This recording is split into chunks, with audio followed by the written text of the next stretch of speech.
हर university में new batch 2026 का exam start हो चुका है और अगर आप लोग BS 6 सेमेस्टर में हैं, पॉलिटिकल साइंस पढ़ रहे हैं, तो आज मैं लेकर आ गई हूँ इसके पेपर नंबर 2 का पूरा मॉडल पेपर आपके एग्जाम 2026 के लिए। उन बच्चों के लिए जिन्होंने अभी तक कुछ भी नहीं पढ़ा है, बहुत ज्यादा टेंशन में है, हम क्या पढ़े और क्या ना पढ़े, कहीं हमारा बैक न लग जाए, तो उन बच्चों के लिए आज का ये वीडियो इम्पोर्टेंट होने वाला है। इस छोटी सी वीडियो के माध्यम से मैं आपको केवल 10 क्वेश्चन बताने वाली हूँ जो 100% पूरी गारंटी है कि इस बार आपके पॉलिटिकल साइंस के पेपर नंबर 2 में आने वाला है। और ये सारे ऐसे क्वेश्चन हैं जो पिछले 4-5 सालों से लगातार एग्जाम में रिपीट हो रहे हैं। तो आपने कुछ नहीं पढ़ा तो इसी वीडियो को देख लीजिए, इन क्वेश्चन को तैयार कर लीजिए और जाकर एग्जाम में पूरा नंबर ले आइए। तो चलिए वीडियो को शुरू करते हैं। आपका पहला इम्पोर्टेंट क्वेश्चन है, यथार्थवाद क्या है? हॉन्स जे मार्गेनथाउ के राजनीतिक यथार्थवाद के सिद्धांत को परीक्षण कीजिए। देखिए, मार्गेनथाउ जो थे यथार्थवाद के सबसे बड़े समर्थक थे और आपको मैं पूरा पढ़ा चुकी हूँ, यथार्थवाद के बारे में पढ़ा चुकी हूँ, मार्गेनथाउ के क्या विचार हैं, क्या सिद्धांत है यथार्थवाद को लेकर के, सब कुछ डिटेल में पूरा नोट्स के साथ मैंने आपको पढ़ाया हुआ है। आपको मैं लिंक दे दूंगी प्लेलिस्ट की, इंटरनेशनल रिलेशन एंड पॉलिटिक्स की, जिसमें आपको अपने इन सारे क्वेश्चन के आंसर डिटेल में मिल जाएंगे, क्योंकि आपके paper number 2 and paper number 1 दोनों की अलग अलग प्लेलिस्ट मैंने बना दी है और पूरी 8 यूनिट को कंप्लीट करा दिया है। बच्चे इतना ज्यादा परेशान रहते हैं कि मैम क्वेश्चन बता दी है तो आंसर कहाँ मिलेगा।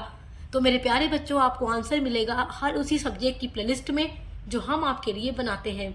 दूसरा इम्पोर्टेंट क्वेश्चन है, राष्ट्रीय हित की अभिवृद्धि के साधन क्या है? तो राष्ट्रीय हित के बारे में भी मैंने आपको पढ़ा दिया है पूरा नोट्स के साथ, डिटेल में लॉन्ग वीडियो अपलोड है, वही नोट्स आपको देख करके जाना है, अपने एग्जाम में लिख देना है। आपका तीसरा इम्पोर्टेंट क्वेश्चन है, कूटनीति से आप क्या समझते हैं? अंतर्राष्ट्रीय राजनीति में कूटनीति की भूमिका की समीक्षा कीजिए। तो कूटनीति के बारे में भी पूरा मैंने आपको डिटेल में पढ़ा दिया है। आपका चौथा वेरी मोस्ट इम्पोर्टेंट क्वेश्चन है, सबसे पहला क्वेश्चन तो आपके एग्जाम में यही पूछेगा कि अंतर्राष्ट्रीय राजनीति क्या है, इसका अर्थ क्या है, इसकी प्रकृति और इसके विषय क्षेत्र के बारे में लिखिए।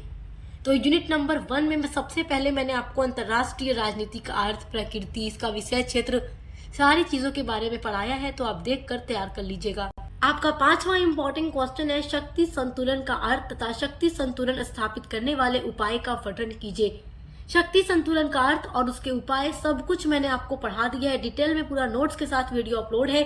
मैं बार बार आपसे कह रही हूँ कि मैं लिंक दे दूंगी इसी वीडियो के डिस्क्रिप्शन बॉक्स में, उसी में आपको अपने सारे क्वेश्चन के आंसर मिल जाएंगे। आपका छठा वेरी इंपॉर्टेंट क्वेश्चन है, भारत की परमाणु नीति पर संक्षिप्त निबंध लिखिए। ये टॉप लेवल का क्वेश्चन है जो लॉन्ग में पूछा जाता है। ये सारे ऐसे क्वेश्चन है जो सेक्शन बी या सेक्शन सी में आते हैं, तो आप सेक्शन बी या सेक्शन सी के क्वेश्चंस को जब तैयार करके जाएंगे तो आपका सेक्शन ए ऑटोमेटिक तैयार हो जाएगा, मतलब अपने आप तैयार हो जाएगा, क्योंकि जब भी हम कुछ लॉन्ग पढ़ते हैं तो शॉर्ट हमें पढ़ने की जरूरत नहीं पड़ती, वहीं से हमारे शॉर्ट क्वेश्चन भी आ जाते हैं। आपका 7वां क्वेश्चन है, वैश्वीकरण से आप क्या समझते हैं? विकासशील देशों पर इसके प्रभाव की विवेचना कीजिए। This is very most important question. वैश्वीकरण आपका टॉपिक बहुत ही ज्यादा इम्पोर्टेंट है। आपका 8वां इम्पोर्टेंट क्वेश्चन है, खेल सिद्धांत का वर्णन कीजिए। तो ये भी आपके लिए इम्पोर्टेंट है, कई बार एग्जाम में रिपीट हो चुका है। आपका 9वां क्वेश्चन है, आसियान के स्वरूप और उद्देश्य पर प्रकाश डालिए। तो ये क्वेश्चन भी आपके लिए बहुत ही ज्यादा इम्पोर्टेंट है, सब मैं आपको डिटेल में पढ़ा चुकी हूँ। आपका 10वां इम्पोर्टेंट क्वेश्चन है, विश्व व्यापार संगठन यानी WTO की संरचना पर संक्षिप्त प्रकाश डालिए। तो WTO का मत उद्देश्य ही होता है व्यापार को बढ़ावा देना, तो ये क्वेश्चन आपका बहुत ही इम्पोर्टेंट है। मेरे प्यारे बच्चों, आपने कुछ भी नहीं पढ़ा है, कोई भी क्वेश्चन आपका तैयार नहीं है, तो बस ये 10 क्वेश्चन जो मैंने आपको इस वीडियो में बताए हैं, आप इनके आंसर को तैयार कर लीजिए। ये वीडियो उन सभी बच्चों के लिए है जिन्होंने अभी तक कुछ भी नहीं पढ़ा है और बहुत ज्यादा टेंशन में है। और आपका जो पॉलिटिकल साइंस का पेपर नंबर 1 है, उसकी भी मॉडल पेपर की वीडियोस महासंग्राम क्लासेस हमने अपलोड कर दी है, तो देखकर आप अच्छे से तैयारी करते रहिए। Best of luck. अब मिलते हैं अगले वीडियो के साथ।